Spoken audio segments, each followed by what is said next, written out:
Hey guys, welcome back to Big Oak Homestead. I'm Jenny, and on today's video we are starting the assembly of the carport. Today is going to be all about getting the base rails in. It is about 9 a.m. I couldn't get started until then because I had to wait for Home Depot to open. They open later on Sundays. It is already probably 90 degrees. Yesterday it was 99 degrees, crazy hot. All right, so I'm gonna go over the tools that I'm using and then set this up on time lapse and get started. I have the PDF printed version of the instructions on how to put this thing together. I've put them inside these clear plastic page holders so that it doesn't get torn up.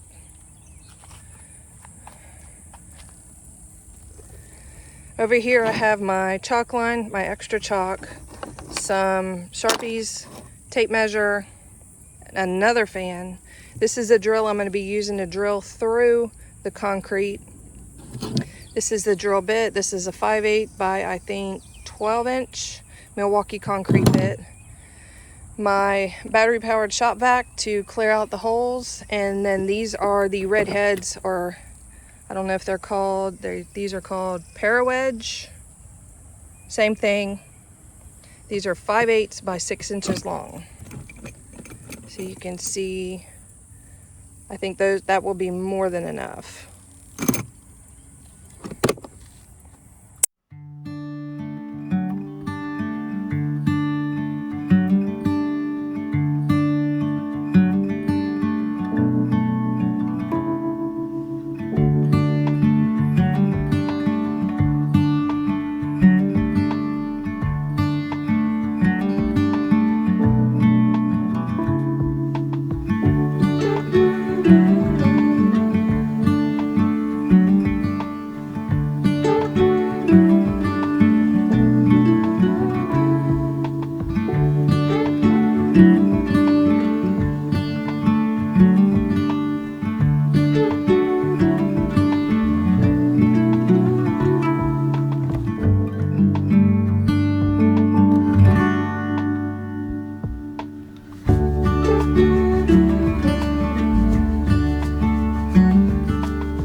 Okay, as you can see, I have the whole one side anchored down. The holes were fairly easy to drill, not much of a problem with that at all. The very first one there at that other end was crooked. I did not drill it straight into the ground, so it was a little more difficult to deal with. I did have to go get the sledge to get the last few. I think 2 went down super easy. 3 I had to use the sledge on, but they're all down. I haven't tightened them all the way down yet. I'm gonna get my impact gun for that. Right now, I need a break. I need to go cool off and hydrate for a few minutes. I'm gonna start working on these pieces down here. These are the very center peak of the roof. And what I have to do is I have to mark those, each one of them with a Sharpie, a specific number of inches. I think it's 11 inches. So that when the roof is up, you know where to place the tin. But I'm gonna cool off, I'm gonna hydrate, and then I'm gonna get back at it.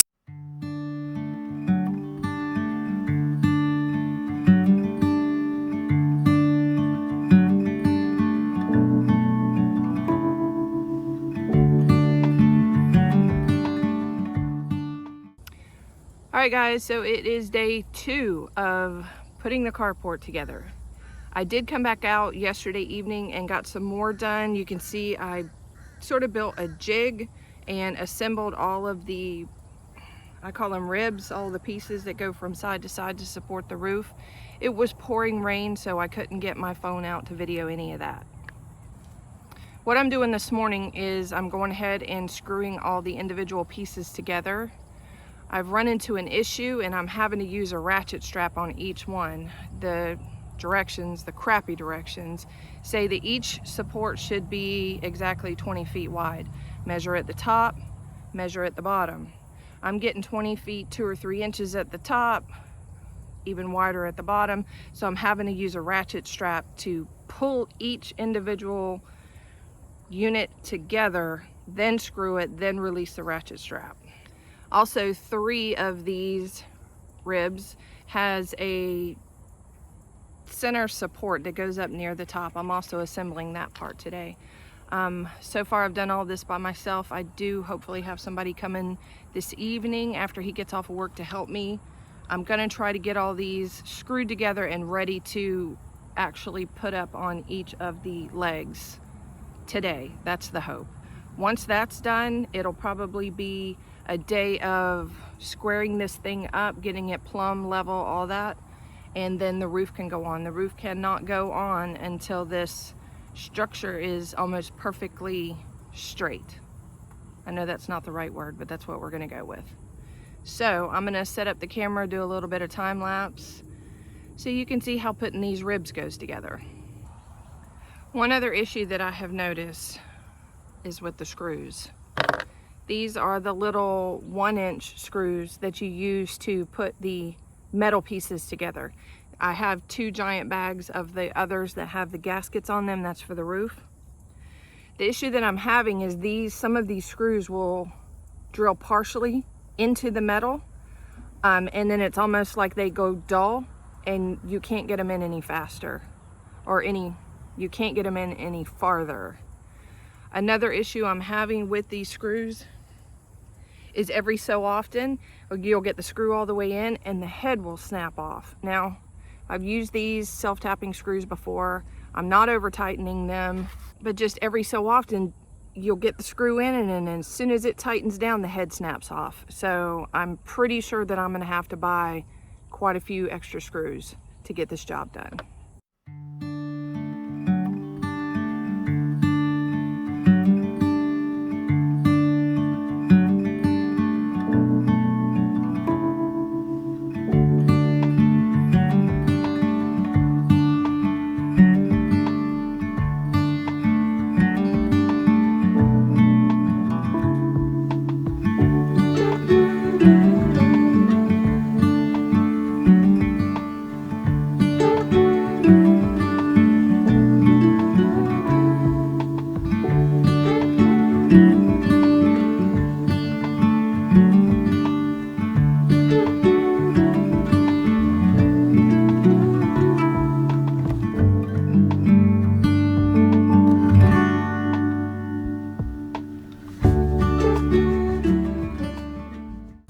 I got one assembled. I'm going to show you how I put it together. I'm going to stress here that I'm showing you how I put it together.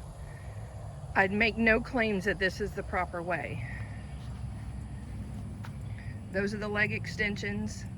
I got the 9-foot sides instead of the 7, so that's the extension on the leg. The directions said 2 screws for that part, and then 4 screws for the upper parts. There we have 4 screws, 4 more, 4,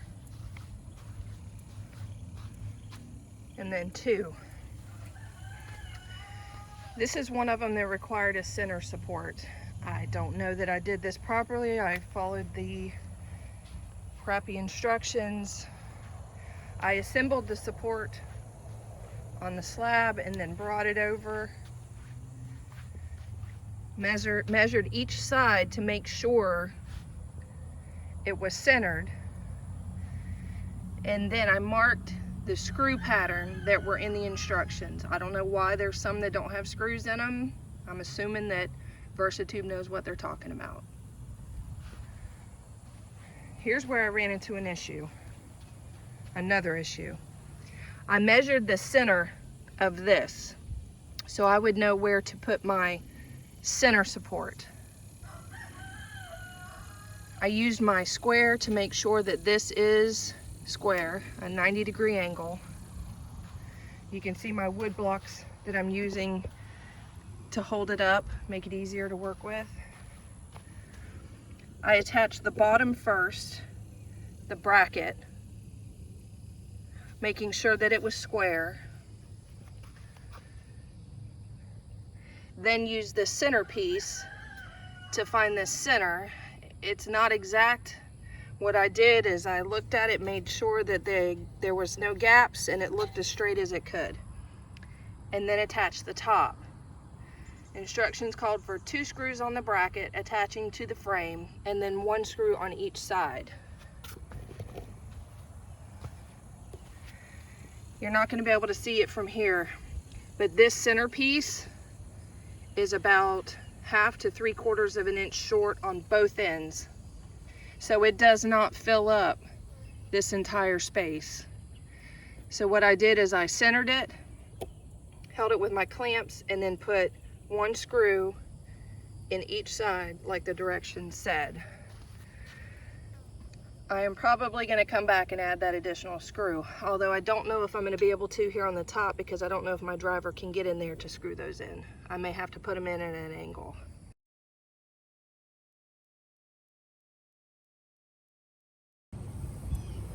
All right, we are back for day 3. We got a lot done yesterday evening, but of course, in the pouring rain. I'm going to show you a little bit of video I took during the rain. I haven't seen rain come down that hard, that fast in a very long time, without it being a really bad hurricane. It rained really hard for probably 45 minutes, and it was probably 6 inches of water. It was a ridiculous amount of rain, and it came down so fast. The entire slab was underwater back here. It was an absolute mess. So drainage is going to, grading and drainage is going to have to be addressed ASAP.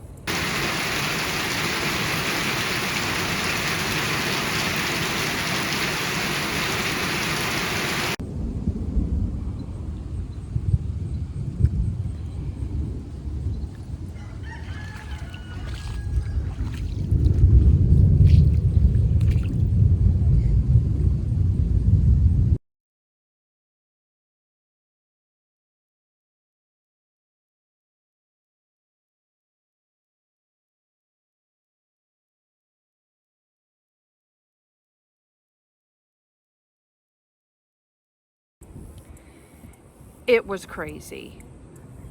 Everything has, on the slab wise, has dried up. I came out here this morning with a water hose, cleaned all the mud off because it just came across like a river and pulled mud from one side and ran it off the other side.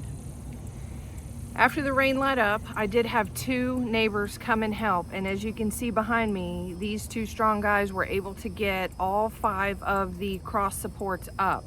I was able to get the first one up. It was not too heavy for me to manage, but between it being extremely heavy and everything being slippery and muddy and wet, I wasn't comfortable being one of the people raising these 3 center ribs up that have the cross supports, because those are significantly heavier than the first and the last one that don't have the cross supports up. So in the middle of the rain, we got these up, and by some miracle they are plumb. Now, I'm not saying that you see this direction, I'm not saying that they're perfect this way, because they are off a bit. They will need to be adjusted when we're putting the roof on, but this way, I think it's called plumb, they are nearly perfect. Thank you. We needed that break. What I'm going to be doing today is putting a string line across over the top of the roof and then one across the side to make sure that everybody is in line, all of the supports are touching the string, and that the height of all of the supports is correct and that they are all touching the string.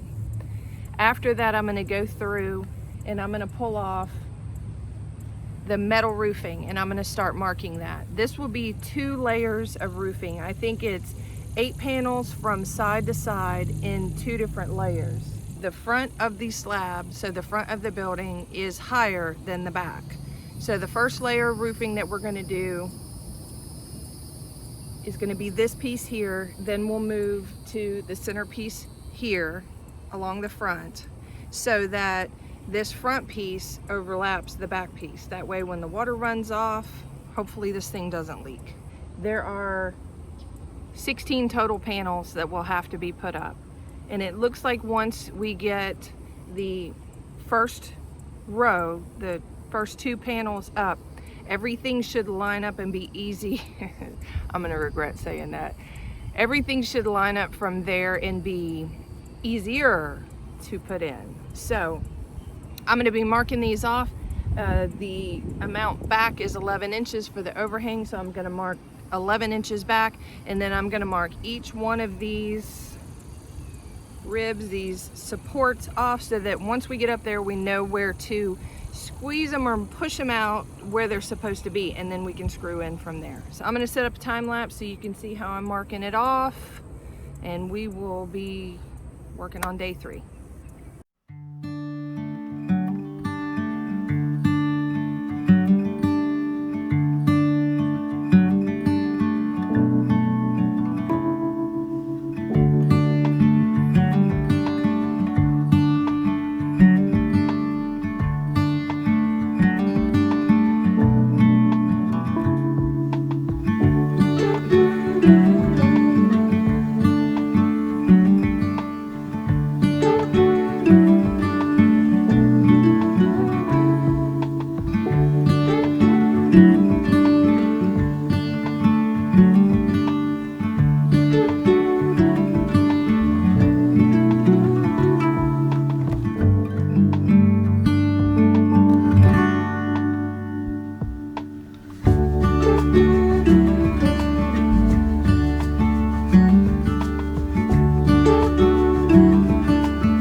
Okay, so I put the 2 strings up and it looks like everything is good. There is one over here. I don't know if you're going to be able to see it. This support here, that the string is out maybe 1/4 of an inch. I don't think that's going to mean a whole lot in the grand scheme of things, but it looks like everybody's up high enough, nobody's dipping down low, so I'm going to go ahead and secure the supports to the base right there. Over here what I did was laid out the first 2 panels of roof that are going to go up.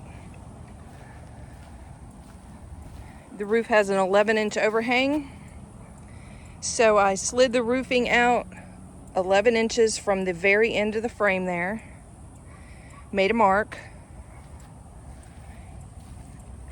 then made a mark, I don't know if you can see it, at every support with a Sharpie, so we know where to screw in. Back here in the back, there is an 11.5-inch overhang.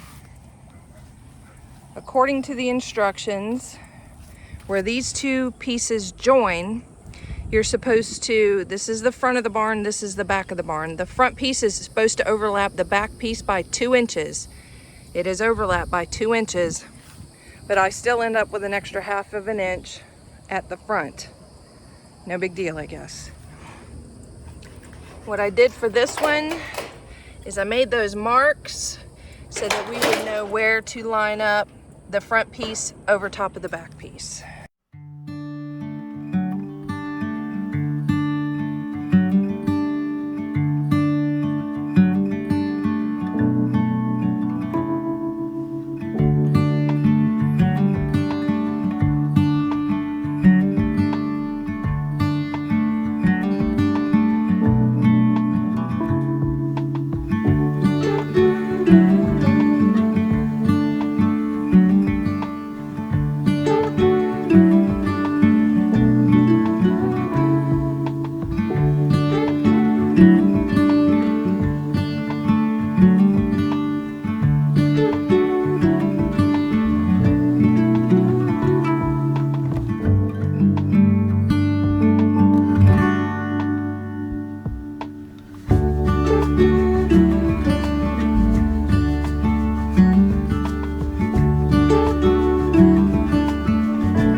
All right, so that is going to wrap up completion of phase 2, the construction of the carport.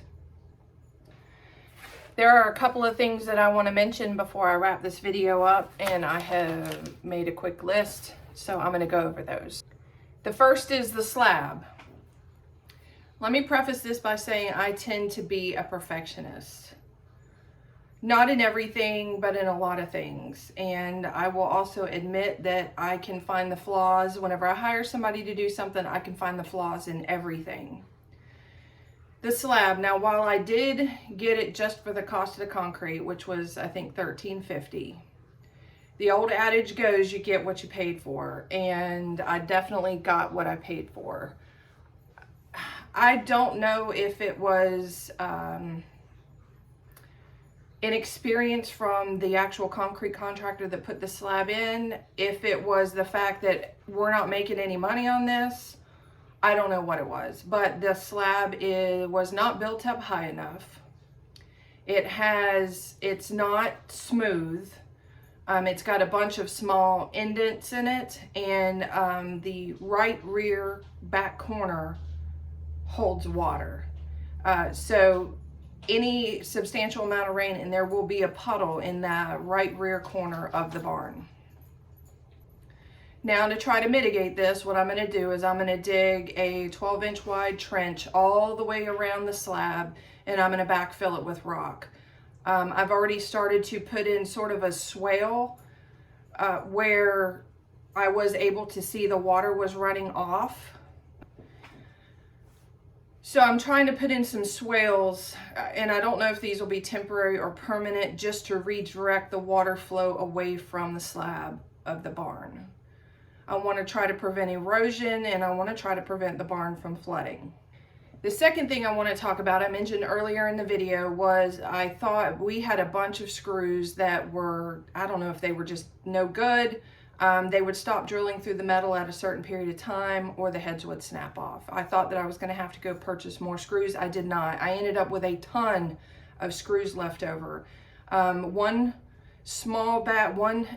small bags of the screws that put the steel parts together, and a giant bag of the 1-inch metal screws with a gasket for the roof.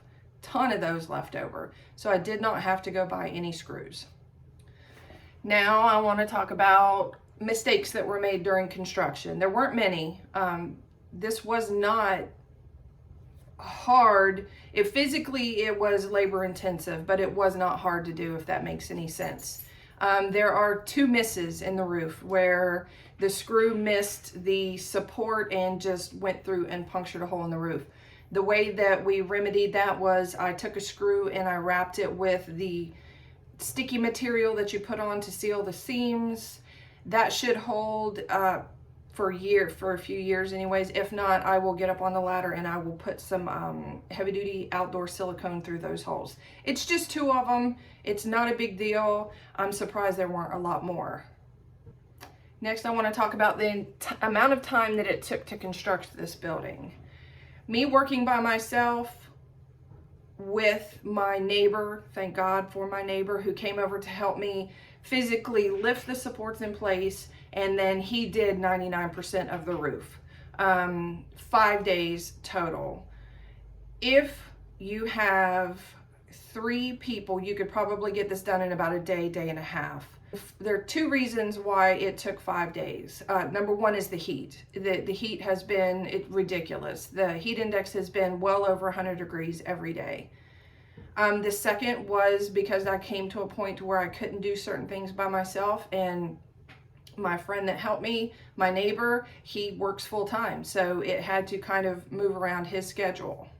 And then the last thing I want to hit on is how, and I mentioned this just a minute ago, how hard was it? It was not difficult to put together. It was difficult, it was strenuous.